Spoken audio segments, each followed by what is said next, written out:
Happy Friday. Good morning. Had a lot of a specific topic on my mind the last 24 hours. And so I said, let me just dive into this specific topic. It's a huge one, it's broad, and I'm doing this literally in between my sessions. So I'm gonna make this really quick. I don't know if I can make it quick, but I'm gonna do the best that I can. Anxiety, anxiety, anxiety, anxiety. The whole world has anxiety. I think anxiety stems from a whole lot of different factors. I can go on and on and on about anxiety because that's one of like 95% of my clients that we talk about. But, there's situational anxiety, anticipatory anxiety. There's a million different anxieties, but the anxiety that I want to talk about is anxiety related and associated with trauma, right? So I'm going to talk quick because I, like I said, I'm in between clients, so I'm trying to do this as quickly as possible. Anxiety that's associated with past trauma is very, very difficult to heal from. It takes a lot of unlearning and relearning different patterns and different cognitive thinking patterns. Past traumas can be, oh my God, it could be so many different things. It can be being a child and having parents who fight all the time, right? It can be being a child and having a parent who's just always yelling. That's just the way they speak, right? They just yell and scream and scream. And when we're born into who we are. Our characteristic, our personality, spirituality, all of those things. And so you could live in a household with different siblings and it'll affect one more than it'll affect the other. And so when you have a parent or parents or family member, it can be whoever's in the household with you, who's always yelling and screaming, it creates a massive amount of fear. When you're little, right, everything looks huge to you. Everything looks ginormous to you, including verbiage, including communication, including all of those things. And so anxiety in a nutshell is just fear, huge fear of the unknown, fear of what's coming, fear of what's happening next, right? And so there is an injury to the psyche. It's a message when you're young and these things happen of fear, right? Another part of past trauma that is associated with anxiety can also be loss, right? The death of someone in your family at the age of 10 and not understanding cognitively, because we're not even developed all the way yet, how to even process what that looks like and what that feels like.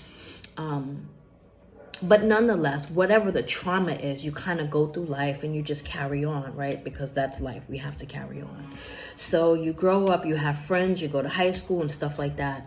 Oh, another part of the anxiety that's trauma, that can be related to trauma, can be bullying, right? Bullying is a form of fear.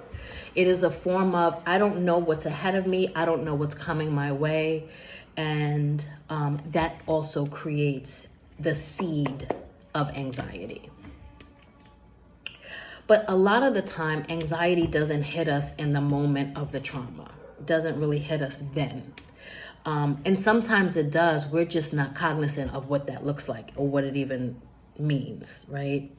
And so now you're getting older and certain things start to happen in your life that triggers you and you don't understand why all of a sudden you got upset or all of a sudden you got fearful and panicky and this heart racing, right?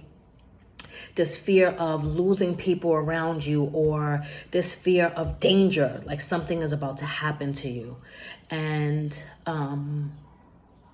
we don't always know how to handle that. But knowing is half the battle. Part of the healing process of anxiety as it relates to trauma is going back and kind of understanding what happened, right? Understanding that I put my covers over my head because I heard screaming, and it created fear in me, right? Because I was little and I didn't know.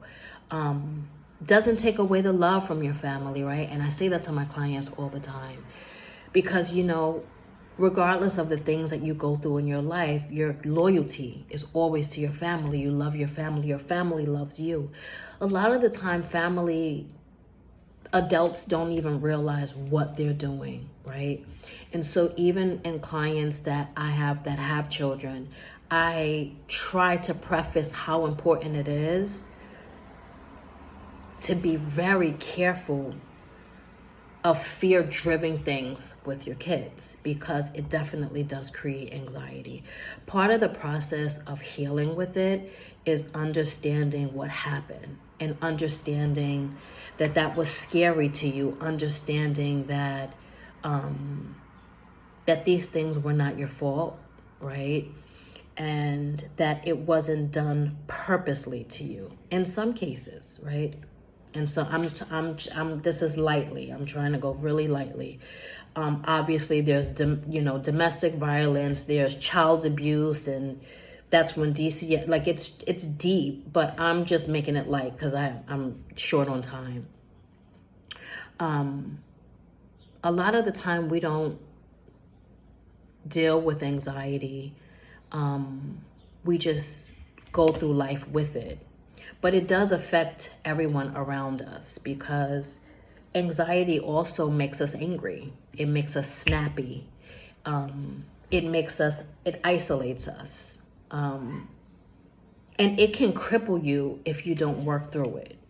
If you continue to allow yourself to just deal with the anxiety, it can even get worse, to the point where you isolate yourself. You don't want to talk to people. You don't want to hang out. You don't want to be outside.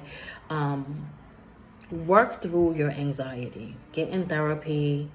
Look at podcasts that talk about anxiety. Journal. Oh my God, journal. Journaling is so powerful. Journaling is so powerful because all of the thoughts that you have in your head are up in your head, right? When you journal about the things that you're feeling and you're looking at it, it takes on a different meaning. I hope that makes sense. So you're looking at it through a different lens, as opposed to it just being swirling around in your head. And so when you're looking at your feelings and your emotions and your thought patterns, because you wrote it down, it's easier to conceptualize what you're feeling, and it helps to gain more self-awareness of what happened to you, and understanding that it wasn't your fault.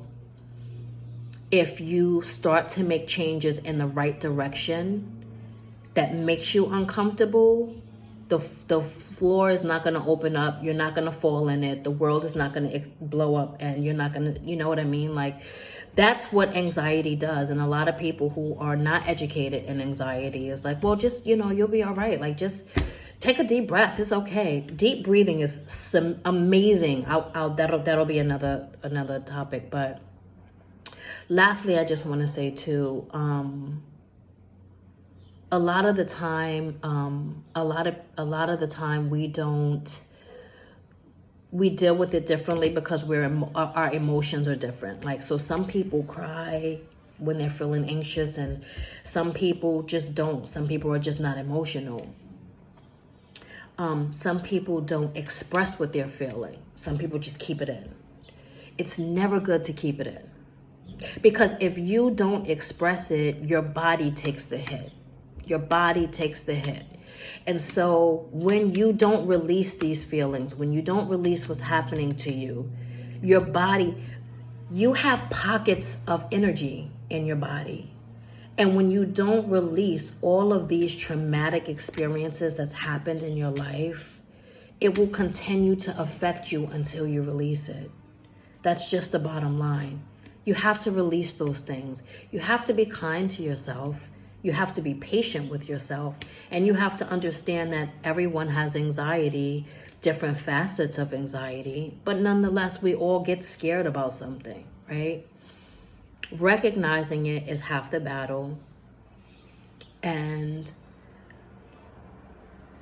even going back to your inner child. That's a big thing I say with my clients. It is so important to heal the inner younger you, right? What would you say to the younger version of you today, watching her or him in distress? What would you say to them, to that person? What would you say to yourself? Would you hug yourself? Being your adult self now, what would you say to the younger version of yourself? Right? Seeing the younger version of yourself afraid for whatever reason, maybe fear of losing a loved one too early, or having parents who are fighting, or someone in the house who's an alcoholic or drinking or screaming all day and night. That creates an amazing amount of fear in children. And so parents, stop doing that. Stop doing that to your children. They will be in therapy later if you don't correct that. It is so important to understand that the seed that we create creates a bigger problem as we get older. So with that being said, this is my